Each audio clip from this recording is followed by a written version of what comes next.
ಹಾಗಿದ್ದರೆ ನಮ್ಮ ಪುರಾಣ ಭಗವದ್ಗೀತೆಗಳ ಬಗ್ಗೆ ಆಳವಾದ ಅಧ್ಯಯನವನ್ನು ನಡೆಸಿ ಡೈಲಿ ಅಪ್ಡೇಟ್ಸ್ ಮಾಡ್ತಾ ಇರ್ತೀನಿ. ಇವ್ರು ಗಟ್ಟಿ ಹಾಕೊಳ್ತಾ ಇದ್ದಾರೆ, ಚೇಂಜ್ ಮಾಡ್ಕೊಳ್ತಾ ಇದ್ದಾರೆ. ನೀವು ಅಲ್ಲಿಂದ ಇವ್ರು ನಿಂತಿದ್ದಾರೆ ಹೇಳಿ ನನಗೆ ಜಾಗ ಅಂತ.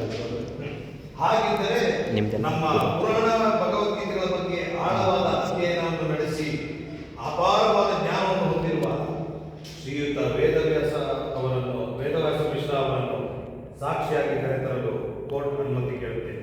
ನನಗೆ ಗಲಾಟೆ ಅಲ್ವಾ? ಚಪ್ಪಾಳೆ ಗಲಾಟೆ ಎಲ್ಲ ಇದಲ್ಲ, ನೀವೊಂದು ನೀವು ಮಾಡ್ಕೋಬೇಕು. ಇಬ್ಬರು ಇದರಲ್ಲಿಲ್ಲ.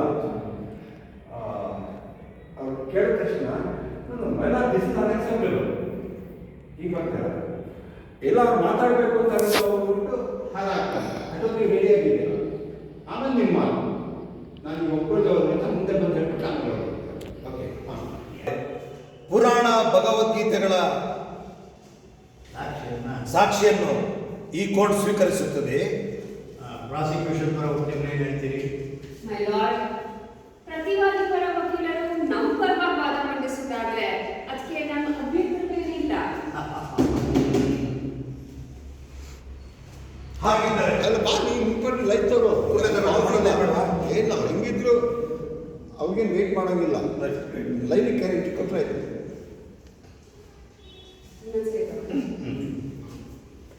ಪ್ರಾಸಿಕ್ಯೂಷನ್ ಪರ ವಕೀಲರು ಏನು ಹೇಳ್ತಾರೆ?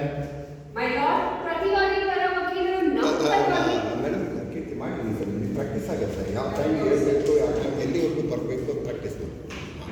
ಪುರಾಣ ಭಗವದ್ಗೀತೆಗಳ ಸಾಕ್ಷಿಯನ್ನು ಈ ಕೋರ್ಟ್ ಸ್ವೀಕರಿಸುತ್ತಿದೆ. ಈ ವಾದವನ್ನು ಪ್ರಾಸಿಕ್ಯೂಷನ್ ಪರ ವಕೀಲರು ಏನು ಹೇಳ್ತಾರೆ? ಮೈ ಲಾರ್ಡ್, ಪ್ರತಿವಾದಿ ಪರ ವಕೀಲರು ನಮ್ಮ ಪರವಾಗಿ ಮಂಡಿಸ್ತಾರೆ ವಾದನ ಅಂದ್ರೆ ಅದು ನಮ್ಮ ಅಭ್ಯರ್ಥಿಗಳಿಲ್ಲ. ಸ್ಮೈಲ್ ಇರಲಿ, it's A very pleasant way of saying things. ಇದು ನಗ್ತಾ ಹೇಳಿ ನೀಟಲ್ಲಿ ಚೂರು ಮುಂದೆ ಬನ್ನಿ. ಆ ಫರ್ನಿಚರ್ ಕಟ್ಕೋಬೇಡಿ. ಹಿಂದ್ಗಡೆ ಚೇರೋ ಯಾವುದೇನೋ ಇರುತ್ತಲ್ಲ ಅದು ಮುಂದೆ.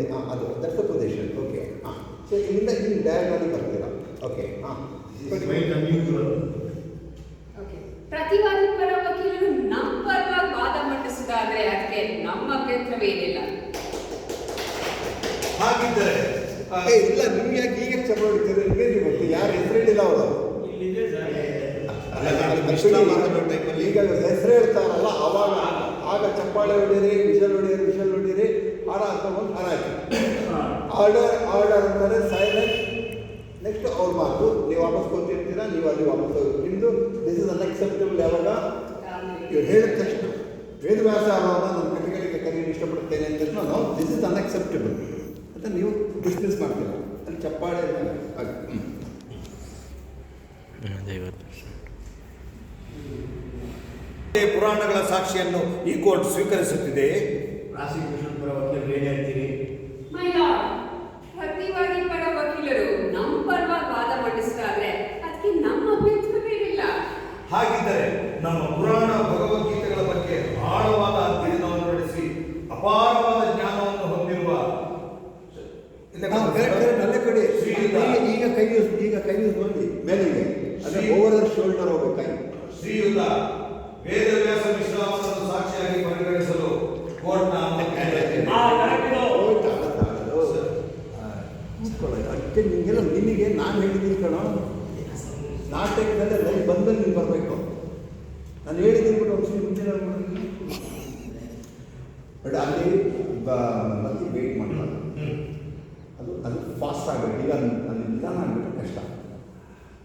ಹಾಗಿದ್ದರೆ ಭಗವದ್ಗೀತೆ ಪುರಾಣ ಎಲ್ಲವನ್ನು ಬಹಳ ಚೆನ್ನಾಗಿ ಓದ್ಕೊಂಡಿರುವಂಥ ಶ್ರೀಯುತ ವೇದವ್ಯಾಸರವ್ರನ್ನ ಕಡೆಗೆ ಕರೀತೇನೆ. ಅದು ಫಾಸ್ಟಾಗಿ ಬರಬೇಕು. ಆವಾಗ ಅನ್ಎಕ್ಸೆಪ್ಟಬಲ್ ಒಂದು ಚಪ್ಪಾಳೆ, ಎರಡು ಆರಾಮು, ಅದು ಒಟ್ಟಿಗೆ ನಡೀಬೇಕು.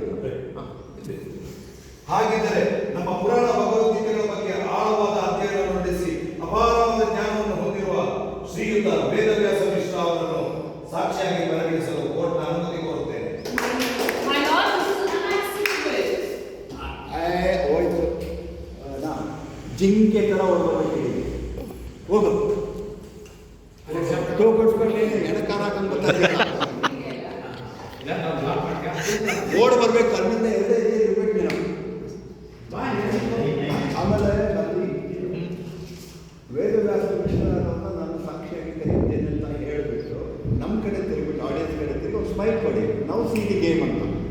ಈ ನೋಡಿ ಯಾಕೆ ಇದೆ ಈ ಕಡೆ ತಿರುಗಿತಾರೆ, ಒಳಗೆ ನಡೆಯೋದು ನಿಮ್ಗೆ ಗೊತ್ತಿಲ್ಲ. ಅನ್ಎಕ್ಸೆಪ್ಟಬಲ್ ಅಂತ ಹೇಳೋದು ಗೊತ್ತಿಲ್ಲ.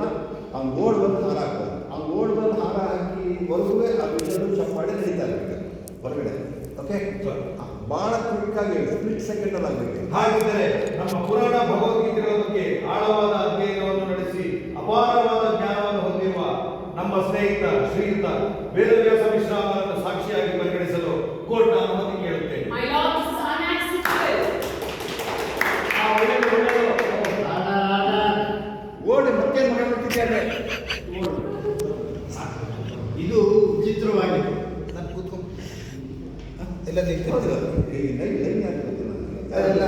ಅದು ಒಂದು ನ್ಯಾಯಾಧೀಶ ಆಮೇಲೆ ಮಿಶ್ರಾ. ಆಗ ಕೂತ್ಕೊಂಡಿದ್ದೀರಾ, ತಿರುಗಿದ್ದೀರಾ, ಹಾಗಿದ್ದರೆ ನಮ್ಮ ಪುರಾಣ ಭಗವದ್ಗೀತೆಗಳ ಬಗ್ಗೆ ಆಳವಾದ ಅಧ್ಯಯನ ನಡೆಸಿ ಅಪಾರವಾದ ಜ್ಞಾನವನ್ನು ಹೊಂದಿರುವ ಶ್ರೀಯುತ ವೇದವ್ಯಾಸ ಮಿಶ್ರಾ ಅವರನ್ನು ಸಾಕ್ಷಿಯಾಗಿ ಪರಿಗಣಿಸಲು ಕೋರ್ಟ್ನ ಅನುಮತಿ ಕೇಳುತ್ತೇನೆ. My lord, this is unacceptable. ಇದು ವಿಚಿತ್ರವಾಗಿದೆ.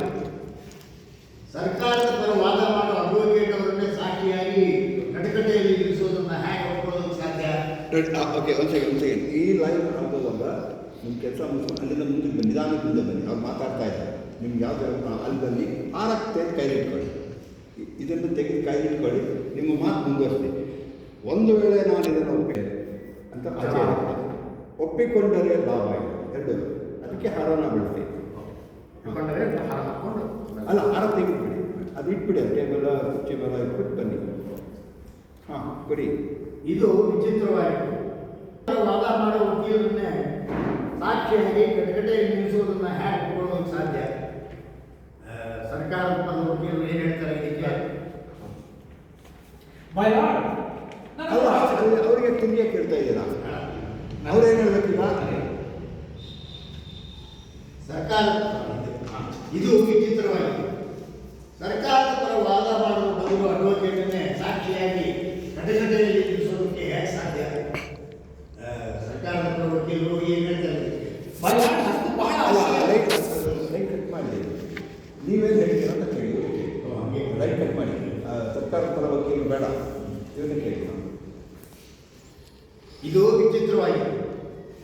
ಸರ್ಕಾರದ ಪರ ವಾದ ಮಾಡುವ ಅಡ್ವೊಕೇಟ್ ಅವರನ್ನೇ ಸಾಕ್ಷಿಯಾಗಿ ಕಟಕಟೆಯಲ್ಲಿ ನಿಲ್ಲಿಸೋದನ್ನ ಹೇಗೆ ಒಪ್ಕೊಳ್ಳೋದಕ್ಕೆ ಸಾಧ್ಯ? ಇದಕ್ಕೆ ನೀವೇನು ಹೇಳ್ತೀರಿ? ನನಗೂ ಬಹಳ ಆಶ್ಚರ್ಯ ಆಗ್ತಾ ಇದೆ. ಪರವಾದಿ ಪರ ವಕೀಲರ ಉಚ್ಚಾರಣೆಗಳೇ ನನಗೆ ಅರ್ಥ ಆಗ್ತಾ ಇಲ್ಲ. ಅಲ್ಲ, ಇವರ ವ್ಯೂಹತಂತ್ರವಾದರೂ ಏನು? ತೆಗೆದುಕೊಂಡು ಮಾತಾಡಿ. ಒಂದು ವೇಳೆ